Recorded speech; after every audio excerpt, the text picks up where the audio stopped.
গিন্নি, ও গিন্নি, আরে বলি মাথায় দেওয়া তেলটা কোথায় রাখলে গো? আমার তো চান করার সময় চলে যাচ্ছে।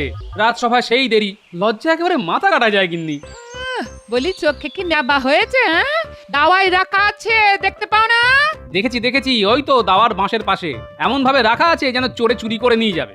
চোরেরও তো একটা মান সম্মান আছে নাকি? ওই তো চুলের বাহার, তার তেল আবার লুকিয়ে রাখতে হবে।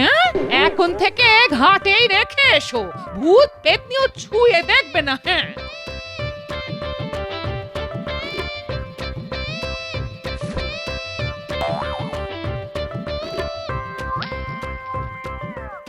বাহ, তেলটা বেশ ভালো তো গিন্নি, বেশ চটচটে আঠা আঠা। কি দিয়ে বানালে গো গিন্নি? একই তুমি তেল ছেড়ে আঠা মাথায় মাখছো কেন? এর মাথাটা যে একেবারে গেছে গো। এই আঠা এখন কি করে তুলি? চুলগুলো তো দলা পাকিয়ে গেছে। তোমার চোখে নেবা জানি, কিন্তু বুদ্ধিটাও কি শুকিয়ে গেছে? হায় ভগবান, এই অদ্ভুত লোকটাকে নিয়ে আমি কি করব? আমি কি করলাম? তুমি তো বললে ওইখানে রাখা আছে। আমি দেখলাম, হ্যাঁ ঠিক কথাই বলেছো, ওইখানেই রাখা আছে দুটো শিশি। আমি একটা শিশি খুলে মাথায় মাখলাম। এখন তুমি বলছো ওটা তেল নয়, ওটা আঠা। কিন্তু আমার কি দোষ? মাথায় মাখার সময় বুঝলে না ওটা তেল নয় আঠা? এখন দোষ দিচ্ছ আমায়? তবে একটা কথা ঠিকই বলেছো, দোষ আমারই। নইলে এমন একটা বোকা লোকের গলায় মালা দিলাম কেন? এবার দেখবে আমার মাথা থেকে যে যে বুদ্ধিগুলি ঝুলেছিল সেগুলোকে কিভাবে আঠা দিয়ে জোড়া লাগিয়ে দিয়েছি। আর আমাকে বোকা বলতে পারবে না। এখন থেকে এমন চালাকি করব যে তুমিও ধরতে পারবে না। আমি চললাম চান করতে।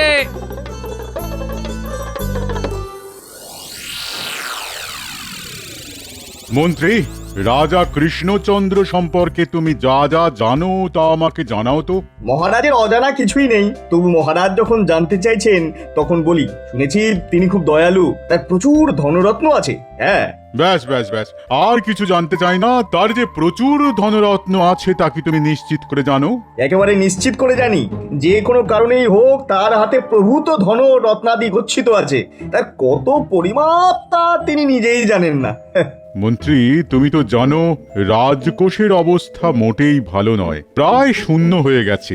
এই অবস্থায় অন্য কোনো উপায়ে রাজকোষে ধনরত্ন আমায় বাড়াতে হবে।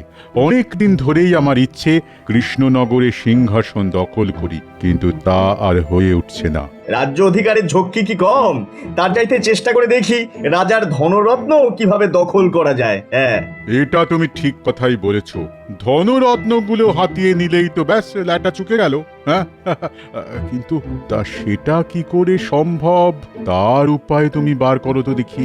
একটা উপায় মাথায় আসছে মহারাজ। মানে আমরা যদি চারজন ভিক্ষুকের ছদ্মবেশে সশস্ত্র হয়ে রাজা কৃষ্ণচন্দ্রের কাছে আশ্রয় চাই, আমি নিশ্চিত তিনি ফিরিয়ে দেবেন না। একবার আশ্রয় পেলেই আমাদের অর্ধেক কাজ শেষ হয়ে যাবে। হ্যাঁ, আমরা রাজার অতিথিশালায় থাকবো, তারপর আমাদের লুকোনো অস্ত্র বার করে একদিন পুরো রাজসভাটাকে বন্দি করে ফেলবো। তারপর রাজাকে বাধ্য করব রত্ন ঘরের রাস্তা বলে দিতে। রাজা বাধ্য হবেন, ব্যাস আমরা তার সম্পদ লুট করে দেশে ফিরে আসব। কেউ জানতেও পারবে না, বুঝতেও পারবে না। মহারাজ, রাজ্য জয় করার চাইতে অনেক সহজ সম্পদ কেড়ে নেওয়া। হ্যাঁ,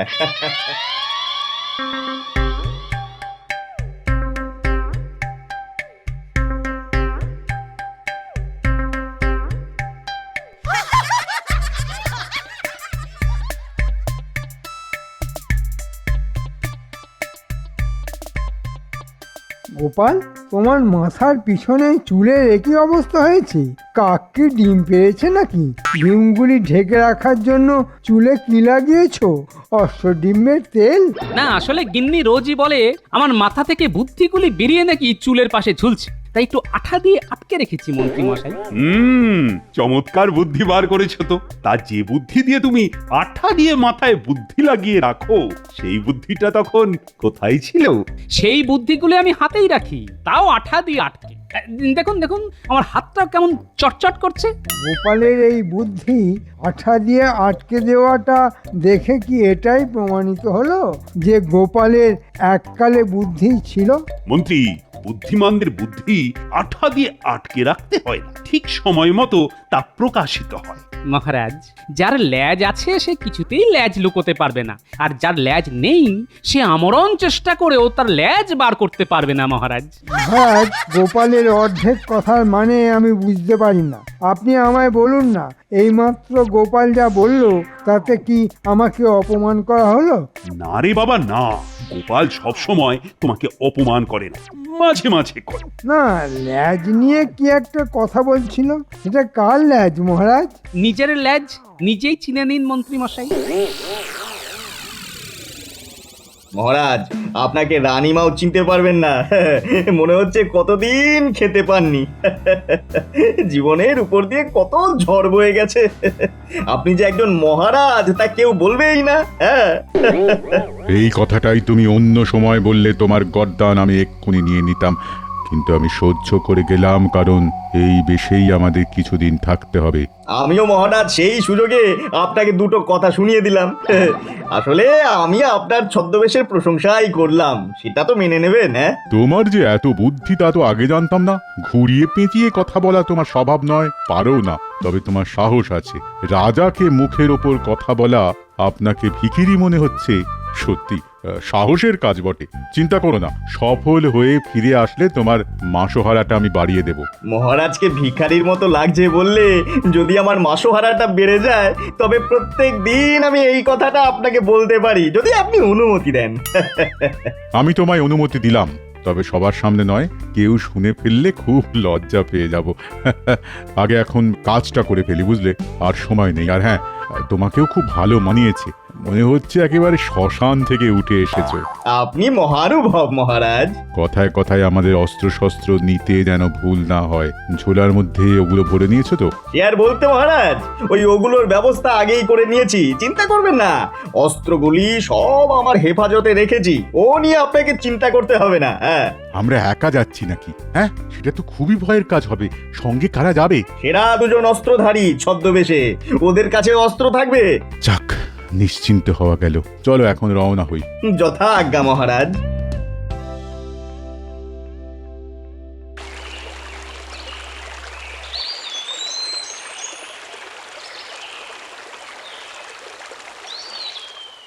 মহারাজ, গোপাল কিন্তু নিজেই স্বীকার করেছে যে ওর ল্যাজ আছে। কেন কেন কেন, তোমার নেই বলে মন খারাপ করছে নাকি? আসলে গোপালের কিছু আছে যা আমাদের নেই, তা মেনে নি কি করে মহারাজ?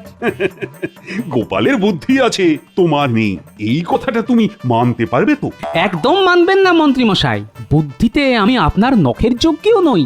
তবে তবে কিনা বুদ্ধি দু প্রকার, একটা সুবুদ্ধি আর একটা কুবুদ্ধি। তা আপনার মাথায় কি আছে সেটা তো আমি জানি না। মহারাজ, আপনার সামনেই গোপাল বলেছে যে আমার মাথায় কি বুদ্ধি আছে সে ওটা জানে না। কু না সু, কোনটার অধিকারী আমি সেটাও ও জানে না। একজন মন্ত্রীর মাথায় সবটাই যে সুবুদ্ধি থাকবে সেটারও কোনো মানে নেই। সুতরাং তোমার বুদ্ধিতে কিছুটা কুবুদ্ধি যে আছে সে ব্যাপারে কোনো সন্দেহ আমারও নেই।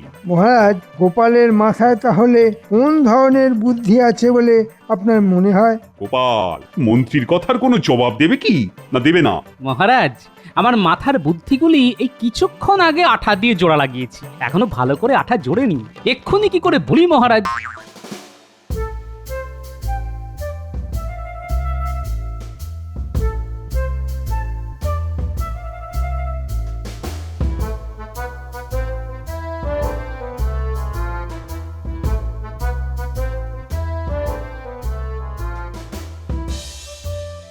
যা রাস্তা, এসব রাস্তা দিয়ে তো একদিন ঘোড়ায় চড়ে এসেছেন, আজ পায়ে হাঁটতে খুব কষ্ট হচ্ছে না মহারাজ?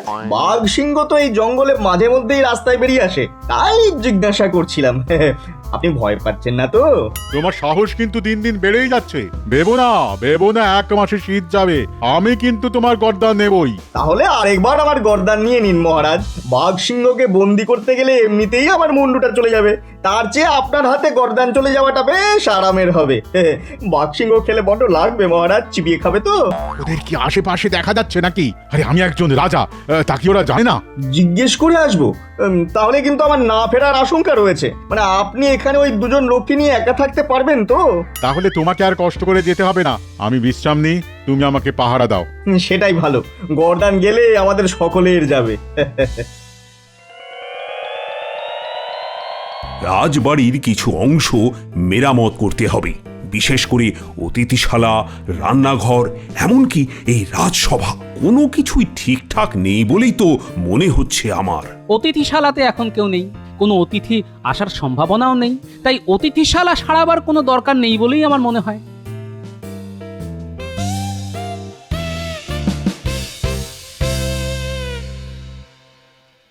এ কি, এরা কারা মন্ত্রী? তোমরা কারা, কোথা থেকে এসেছো, এখানে আসার কারণটাই বা কি?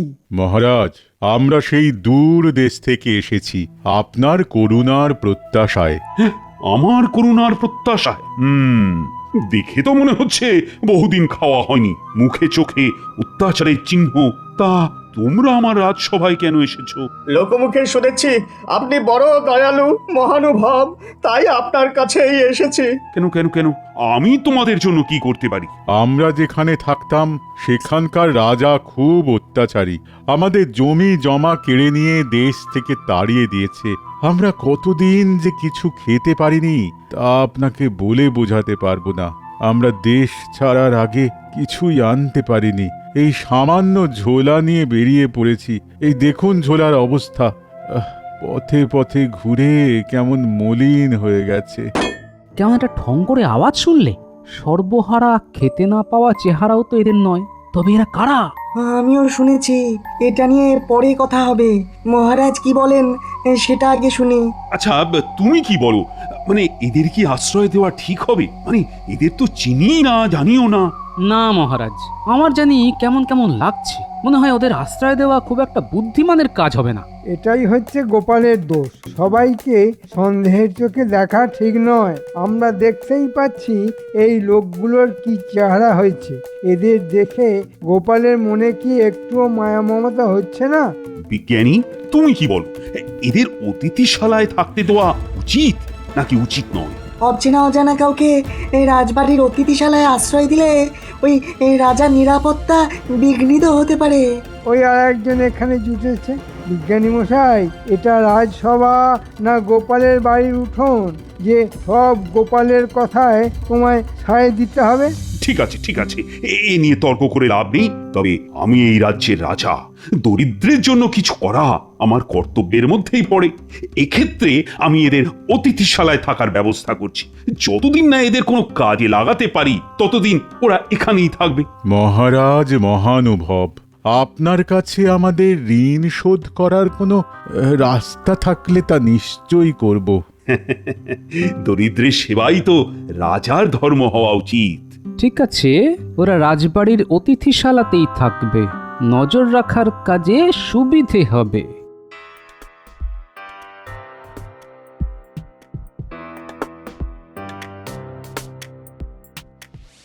গোপাল, এই অতিথিদের ব্যাপারে আমারও সন্দেহ আছে। মনে হয় তুমি ঠিক কথাটাই বলছো। বিজ্ঞানী মশাই, আমার মন যা বলে তা আজ পর্যন্ত কোনোদিনও ভুল হয়নি। আমি ওই শব্দটা পেয়েছি বলেই সন্দেহ আরো প্রবল হলো। আসলে প্রথম থেকে আমার মনে হচ্ছিল এদের মধ্যে কোথাও যেন একটা মিথ্যে লুকিয়ে আছে। তোমার কথার সঙ্গে আমি একমত। আচ্ছা, ওই ঠং শব্দটা আসলে কিসের হতে পারে বলে তোমার মনে হয়? থালা বাটির আওয়াজ আমি জানি, গিন্নির দৌলতে কম থালা বাটি তো আমার মাথা লক্ষ্য করে ছোড়েননি, তাই এই শব্দটা আমি চিনি। এটা অন্য কিছুর শব্দ। সেটা কি হতে পারে বলে তোমার মনে হয়? আমার মনে হয় অস্ত্র। রাজসভায় থাকি বলেই অস্ত্রের আওয়াজটাও আমার খুব চেনা। সর্বনাশ, তবে তো আমাদের সমূহ বিপদ। মহারাজ যে কোনো মুহূর্তে আক্রান্ত হতে পারেন।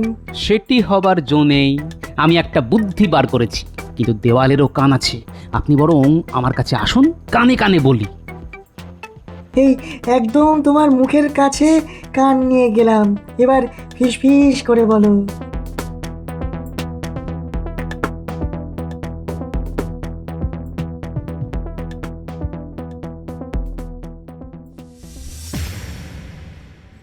এত বোকা একটা রাজা আমি তো কখনো দেখিনি। আমাদের এক কথায় একেবারে অতিথিশালায় স্থান দিয়ে দিল। মহারাজ, উনি বোকা না হলে আমরা চালাক হতে পারতাম। হ্যাঁ, এটা ঠিক কথা বলেছ মন্ত্রী, কিন্তু আমাকে কি দেখেছো এরকম অচেনা কাউকে এভাবে আশ্রয় দিতে? না মহারাজ, আপনি চেনা লোককেই আশ্রয় দেন না, তা অচেনা কাউকে কিভাবে রাখবেন? তাহলে তুমিই বলো, কে বেশি বুদ্ধিমান, আমি না কৃষ্ণচন্দ্র? এ আপনি কার সঙ্গে তুলনা করছেন? সূর্যের সঙ্গে লম্ফের? হ্যাঁ, এটা একেবারে ঠিক কথা বলেছ। আমি সূর্য আর কৃষ্ণচন্দ্র হলো তেলের লম্ফ। যাক যাক, তোমার গর্দান নেওয়াটা তাহলে আপাতত স্থগিত রাখা হলো। এই দেখ, দুটো বালতি, এর মধ্যে বিজ্ঞানীর বানানো একটা তরল পদার্থ আছে। আমি এক্ষুনি বার হব, নিজের চোখে সব দেখে কি করতে হবে তা তোদের বলে দেব। তোরাও আমার সঙ্গে চল বালতি নিয়ে। সাবধান, বালতি থেকে তরলটা যেন পড়ে না যায়, সেদিকে খেয়াল রাখবি। হ্যাঁ হ্যাঁ, কিন্তু আমরা কি রাজবাড়িতে যাচ্ছি? না হলে আবার কোথায় যাব? রাজবাড়িতেই তো বিপদ অপেক্ষা করে রয়েছে। ঠিক আছে দাদু।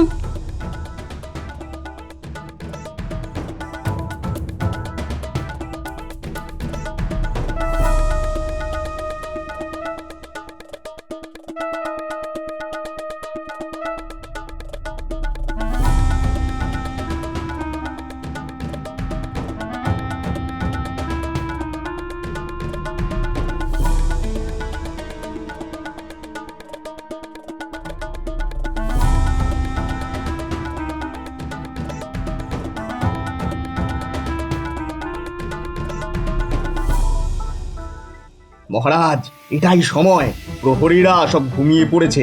রাজা কৃষ্ণচন্দ্র নিশ্চয়ই শোবার ঘরে চলে গেছেন। রাজাকে বন্দি করার এটাই উপযুক্ত সময়। তাহলে আমাদের অস্ত্র শস্ত্র সব ঠিক আছে কিনা একবার পরীক্ষা করে নাও তো মন্ত্রী। রক্ষীদেরও তাই করতে বলো। তোরা এই তরল পদার্থটা ফেলে দিসনি তো? না না দাদু, এক ফোঁটাও মাটিতে ফেলিনি। এখন বললো কোন দিকে যাব? ওই ওই ওই অতিথিশালার দিকে। তোরা চিনবি না, আমার সঙ্গে চল।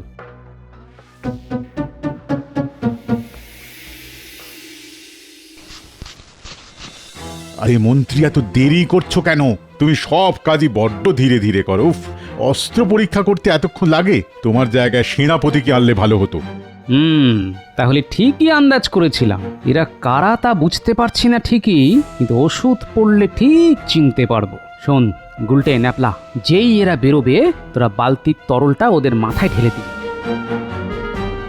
আরে তোমার অস্ত্র পরীক্ষা হলো, এবার চলো রাজাকে বন্দি করে ফেলি। হ্যাঁ, আমার পরীক্ষা হয়ে গেছে। এবার চলুন আমরা ওই দরজা সাবধানে খুলে বাইরে গিয়ে দাঁড়াই।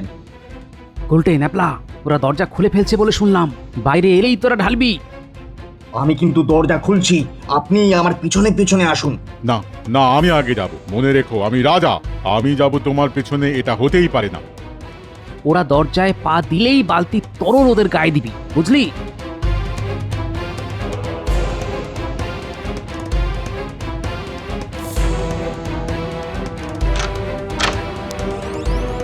এই আমি দরজার বাইরে পা রাখলাম, তুমি আমার ঠিক পেছনে দাঁড়াও।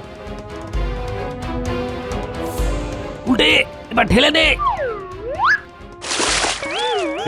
এ কি আমার মাথায় কে যেন কিছু ঢাললো? আরে আমি তো মাটি থেকে পাই তুলতে পারছি না। কি হলো মন্ত্রী? আরে আরে আমারও তো সেই একই অবস্থা। কি ভুতুরে অবস্থা রে! নড়তে চড়তে পারছি না তো। এখন কি করব? আমার ইচ্ছে করছে এখানেই তোমার গর্দান নেই, কিন্তু হাতটাই তো তুলতে পারছি না। কি করে তোমার মুন্ডু ছেদ করব? তোমার বুদ্ধিটা নেওয়াই আমার ভুল হয়েছে দেখছি। ন্যাপলা, গুলটে, এক্ষুনি মহারাজকে খবর দিতে হবে। চল, দৌড় লাগাই। তাই করি, চলো।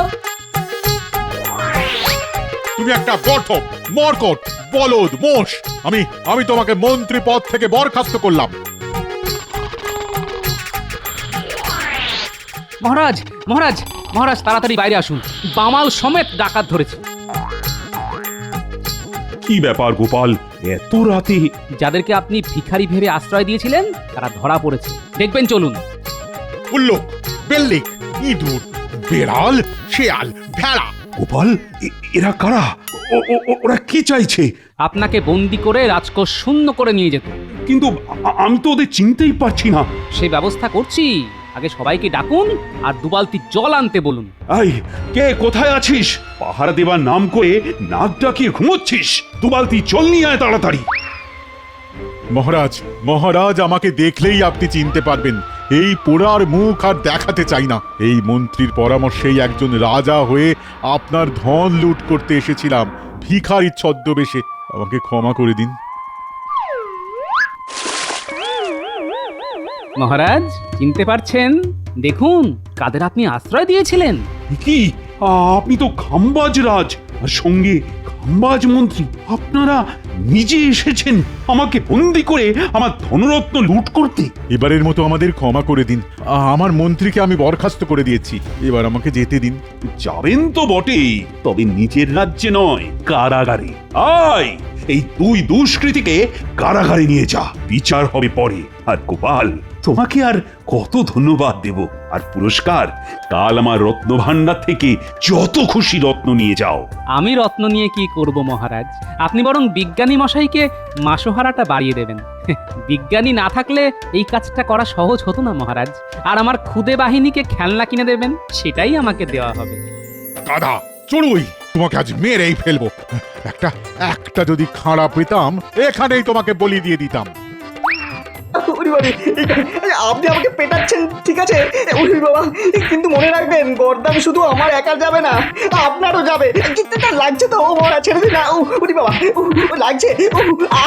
ওরে বাবা রে। আগে তোর মুন্ডুচ্ছেদ করবো, তারপর মহারাজ আমার গর্দান নেবে, বুঝেছিস? হ্যাঁ, আয় আয় আয়, আমি তোকে বলি দেবো, আয়।